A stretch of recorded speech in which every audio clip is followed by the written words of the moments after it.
দর্শক, পৃথিবীতে এমন কোন দেশ আছে যেখানে নির্বিচারে মানুষ হত্যা করা হয়? পৃথিবীতে এমন কোন দেশ আছে যেখানে পানির জন্য মানুষকে হত্যা করা হয়? পৃথিবীতে এমন কোন দেশ আছে আপনি জানেন কিনা যে যেখানে রিলিফের খাবার খেতে মানুষকে মরতে হয়? পৃথিবীতে এমন কোন দেশ আছে যেখানে আপনি বের হলে বেঁচে ফিরতে পারবেন এমন নিশ্চয়তা নেই? দর্শক, কথা বলছি যে দেশের কথা, অবশ্যই আপনারা অবগত আছেন এবং বলা মাত্র বুঝে নিয়েছেন। দর্শক, তার উপরও মরির উপর খড়ির বোঝার একটি বিল পাশ হয়েছে গতকাল ইসরায়েল পার্লামেন্টে। সে বিলটি হচ্ছে গাজার পশ্চিম তীর অধিগ্রহণের বিল। অলরেডি গাজা তাবুর শহরে পরিণত হয়েছে। যখন এই বিলটি পাশ করা হয়েছে তখন বিশ্ববাসী অনেকটাই ক্ষোভে ফেটে পড়েছে। আর ফলশ্রুতিতে পেন্টাগন সরকার অর্থাৎ ডোনাল্ড জে ট্রাম্প বিবৃতি দিয়েছেন ইসরায়েল বিরুদ্ধে। ইসরায়েলকে বলেছেন তারা এই সিদ্ধান্ত নিতে পারেন না। আবার পরবর্তীতে প্রশংসা করেছেন যে ইসরায়েল ভালো করছে।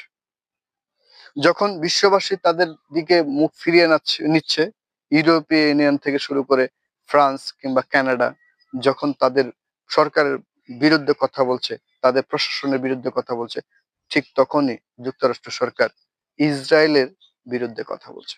এটা তাদের একটা নীতি এবং খুব সম্ভবত এই নীতি অন্য দেশে সিদ্ধান্ত নিতে গিয়েই পরিবর্তন হয়ে যাবে।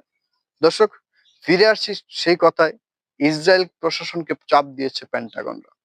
আর সেই ফলশ্রুতিতে ইসরায়েল তাদের অধিগ্রহণের বিল স্থগিত করেছে আপাততের মতো।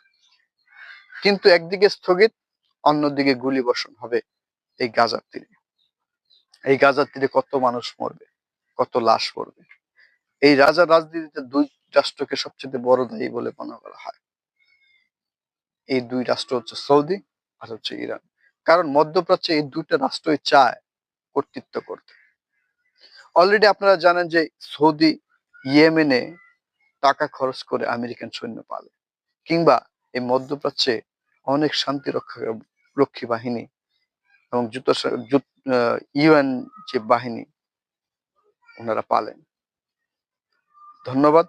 গাজা ফ্রি হোক।